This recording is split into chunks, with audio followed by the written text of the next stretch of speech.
O ciclo astrológico de Vênus não permite que você veja ela no alto da madrugada. Você vê ela antes do Sol nascer e um pouquinho depois que ele se põe. Quando chega no ápice da madrugada, eles não viam a estrela de Vênus no topo do céu. Então eles falavam, Vênus foi expulsa do céu.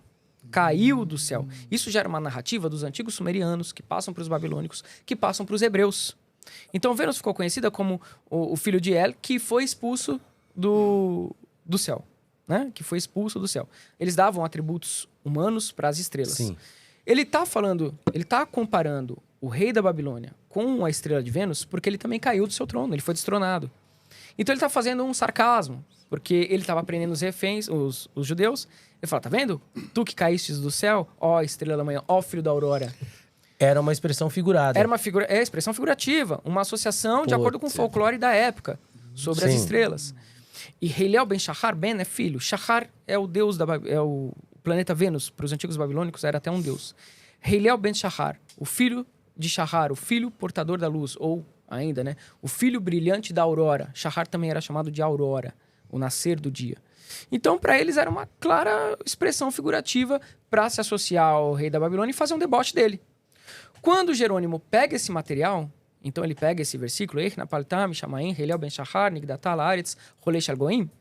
pega e ele traduz Heliel ben Shahar como portador da luz, até aí tudo bem, depois dá um outro contexto como Lúcifer, porque em latim, em greco-romano, portador da luz, lux ferrus, aquele que porta a luz, lux ferrus ou lux ferri. Então, portador da luz, Heliel ben Shahar, estrela da manhã, filho da aurora. Quando Jerônimo transcreve, por falta de expressões idiomáticas do greco-romano, ele não conhecia muito do hebraico.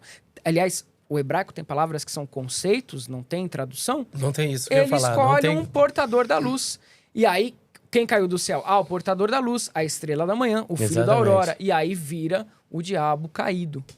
Aliás, os anjos... São muitas as palavras que não têm tradução. Exatamente. E essa noção de anjos que caem do céu, se vocês pegarem, quem quiser, se pegar a literatura de Enoque, o livro de Enoque, Enoque Etíope, que até hoje faz parte do código canônico de alguns judeus lá da Etiópia, que tem judeu na Etiópia, você tem os anjos caídos, né, que eram os vigias, se misturam com as mulheres humanas, mas não tem Lúcifer.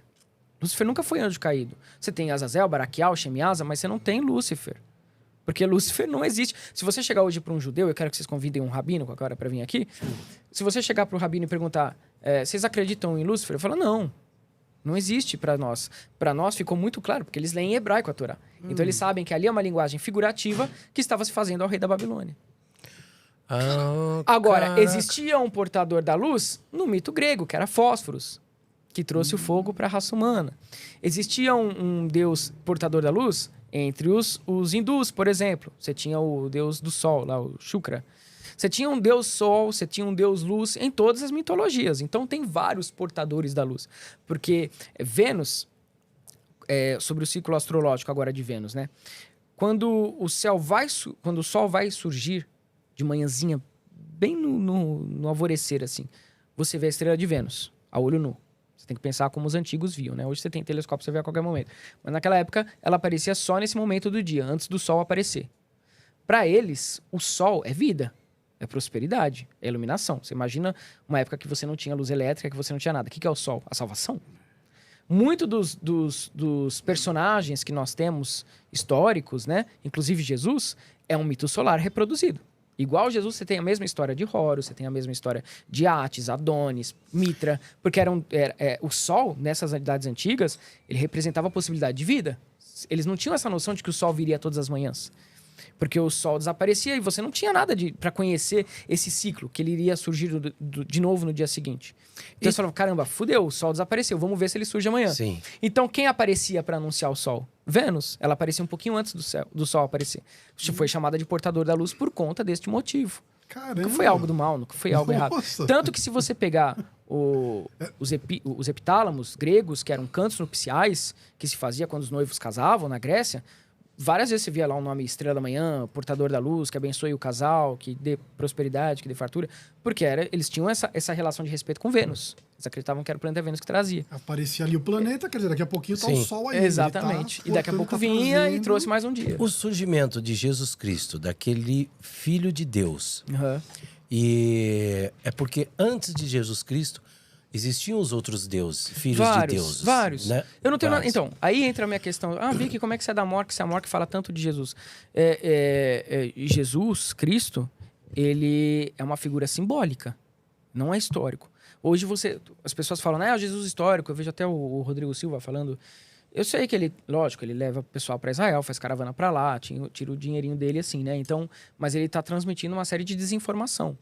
Jesus não é mais histórico que Buda, não é mais histórico que Krishna, não é mais histórico que Horus. Todos eles são arquétipos inventados para contar trajetórias, narrativas e pontos de vista humanos. E tá tudo bem. O que eu acho errado é essa forçação de barra de falar, não, meu Messias é histórico e o seu não. Não, nenhum é histórico, não tem nada, nenhum material. O Santo Sudário, por exemplo, nos anos 80, já comprovaram que era um pano totalmente falsificado. Por conta da trajetória do sangue, não dava para... Sim. Por conta da posição do corpo, não tem nada a ver, né? E aí tem a série até que usa o rosto do Santo Sudário. Você não tem nenhuma prova histórica de Jesus, todas elas foram refutadas. Mas aí entra aquele lance do milagre que eles fazem, que o milagre é você crer. Exatamente. Por isso que eu não sou contra a pessoa acreditar em Jesus Cristo. Isso. Mas eu também não sou contra ela acreditar em Buda, em Horus, em Krishna. Claro. Ela pode acreditar no que ela quiser, porque o que vai movimentar a psique dela em direção à cura, ao milagre, é a fé dela. Exatamente. O símbolo é um instrumento. Só que aí você aprende aquilo, que você tem que crer sem duvidar. Exatamente. Você não pode duvidar. E que ele é histórico. Isso. Ele veio. O outro não. Que aí eles não querem que você pense Exatamente. naquilo. Eu já acho um absurdo você falar que você só vai ao Pai através dele. Você só vai ao Pai através de mim. Isso é uma mentira. Porque a conexão com Hashem, a conexão com Elohim, qualquer judeu vai falar isso. Ela é direta. Você e Deus é uma unidade. Você não precisa de alguém para chegar a ele. Nem pastor, nem padre, nem eu, nem Jesus, nem ninguém. A conexão é direta. Deus não tem uma bordinha. Não tem uma borda. Eu sou isso aqui, você é isso aqui, a gente precisa se conectar. Não. Você é uma expressão dele, você está em contato direto. Então você pode ir até Deus através de muitas formas. Muitas formas. Uma delas é através de Jesus, sabendo o que ele realmente deixou. Né, o símbolo deixou. Não ele historicamente, mas o que os mestres dessa tradição, que eram mestres, inclusive, orientados pelo Zoroastra, depois pelos gnósticos, foram esses que criaram Jesus Cristo.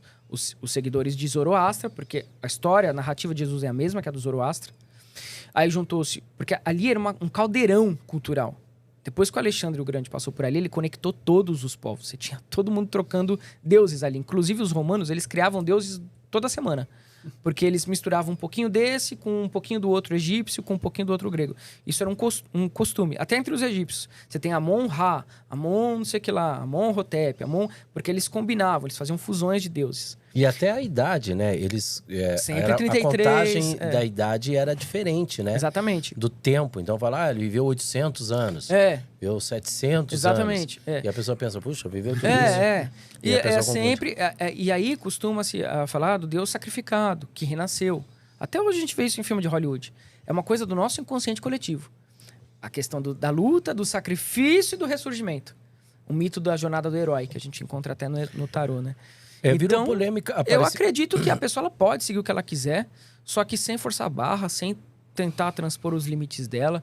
Todo mundo tem direito de acreditar em tudo e tudo faz muito bem, desde que ela não passe os limites ali e não fique pregando que o outro tem que seguir o modelo.